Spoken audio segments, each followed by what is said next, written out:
Assalamualaikum warahmatullahi wabarakatuh.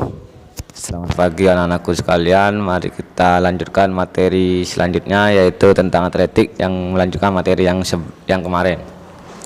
Yang kemarin kita menjelaskan tentang jalan cepat dan lari jarak pendek. Sekarang kita membahas tentang atletik, tentang lompat jauh dan lompat dan lempar. Masuk yang pertama, yaitu lompat jauh.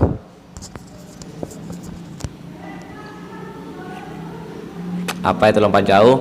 Lompat jauh dapat dilakukan dengan 3 macam gaya, yaitu gaya jongkok, asustuk, gaya menggantung, hangstyle, dan gaya berjalan di udara, walking in the air. Keterampilan gerak dari ketiga gaya lompat jauh tersebut hampir sama, adapun perbedaannya hanya terletak pada saat tubuh melayang di udara.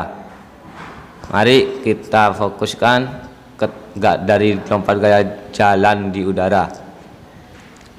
Keterampilan gerak lompat jauh gaya berjalan di udara, atau yang dinamakan walking in the air. Apa itu? Seseorang harus menguasai seluruh keterampilan gerak lompat jauh gaya berjalan di udara untuk dapat mempraktikkan lompat jauh gaya berjalan di udara dengan benar. Macam-macamnya seperti awalan, tumpuan atau tolakan, sikap saat melayang di udara, dan pendaratan. Nah, yang pertama yaitu awalan. Cara melakukan awalan sebagai berikut. Pengambilan jarak awalan tergantung masing-masing pelompat antara 30 sampai 40 meter dari jalur lintasan.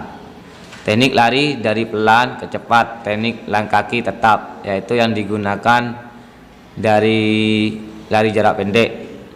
Menjelang sampai tolakan, konsentrasi pada tolakan tersebut. Pastikan kaki yang menolak menginjak balok atau batas kaki yang terkuat dengan kuat itu.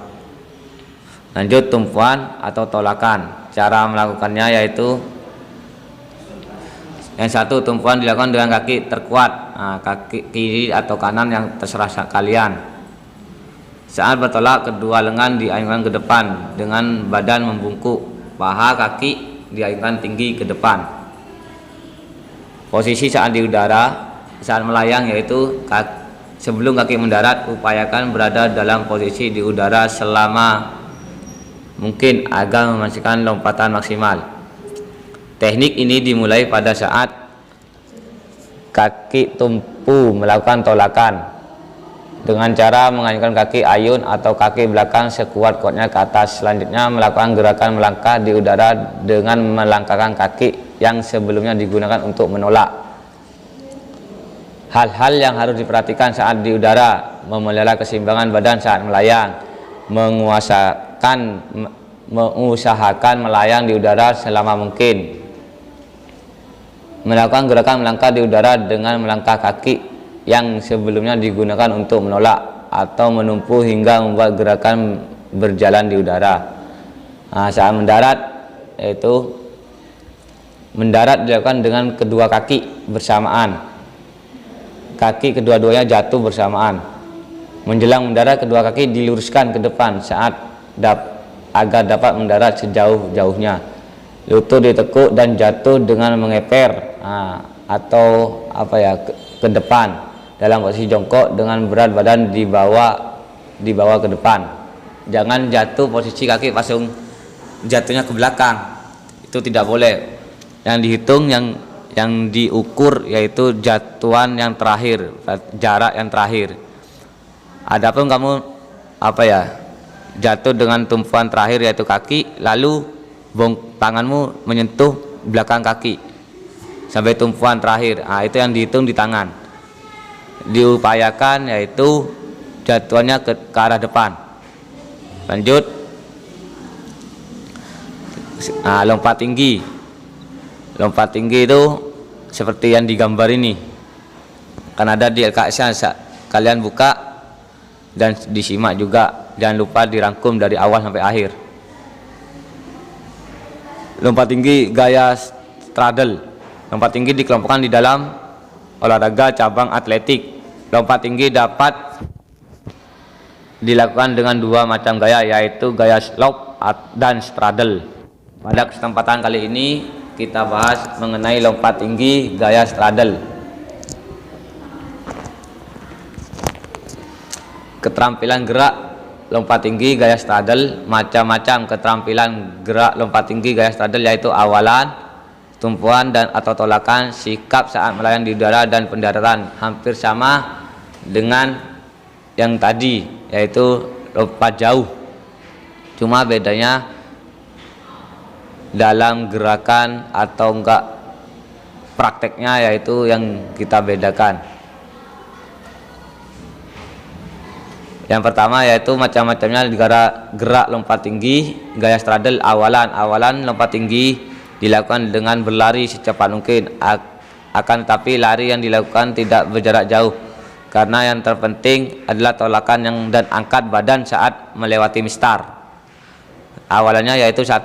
Melakukan lari dengan jarak 8 langkah. Awalan lari terdiri atas 4 langkah pertama dan 4 langkah kedua yang lebih lebar daripada langkah pertama. Jika tumpuan menggunakan kaki kiri, awalan dimulai dari sebelah kiri, dan begitu juga sebaliknya. Kaki terkuat tumpuannya di mana? Apa kaki kiri atau kaki kanan? Apabila tumpuannya menggunakan kaki kiri, larinya memulai dari arah kiri. Kalau kaki kanan, tumpuannya memulai dari arah kanan. Nah, itu yang membedakan di situ. Jika tumpuan menggunakan kaki kanan, awalan dimulai dengan kaki kiri dan sebaliknya juga. Nah, itu juga menggunakan kaki kanan, bukan kiri. Lanjut, tolakan.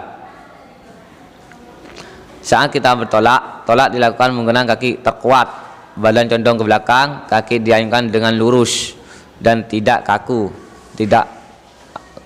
Pokoknya kalian mempraktekkan ini jangan sampai kaku, rileks supaya tidak kram. Ayunkan kaki lebih tinggi dari kepala hingga melewati mistar terlebih dahulu dibandingkan anggota tubuh yang lain. Nah, gerakan saat melayang atau di udara. Pada saat badan sudah mencapai tinggi maksimum, badan diputar ke kiri menghadap ke bawah, kaki ditarik dan dijauhkan pada saat di kaki terbuka serta lurus tidak menyentuh mistar. Gimana caranya? Kita melewati seperti melakukan roll depan. Nah, itu melewati mistar tersebut. Ketika kaki diayunkan sudah agak menurun, tangan harus siap membantu pendaratan. Teknik ini hampir sama melakukan roll depan atau loncat harimau, cuma bedanya ada rintangannya, ini lebih tinggi. Mendarat yaitu posisi mendarat. Pendaratan pada kaki ayun dibantu dengan tangan. Besar kemungkinan jatuhnya susah diatur. Sebagai pengamanan diperlukan tempat pendaratan yang empuk, misalnya matras kasur, ataupun yang penting ada matras. Jangan sampai di tanah ataupun semenan, di lantai, itu tidak boleh, menyebabkan cedera untuk kalian sendiri. Nah, ini gambar spot.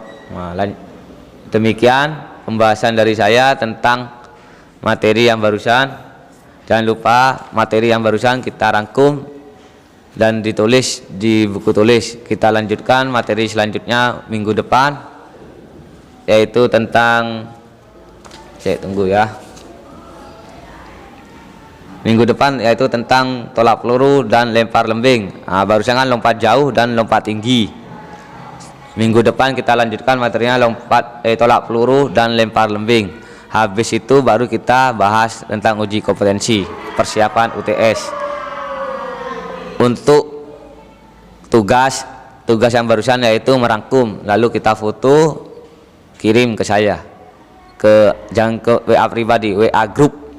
Dengerin, kirim tugas merangkumnya di WA grup PJOK.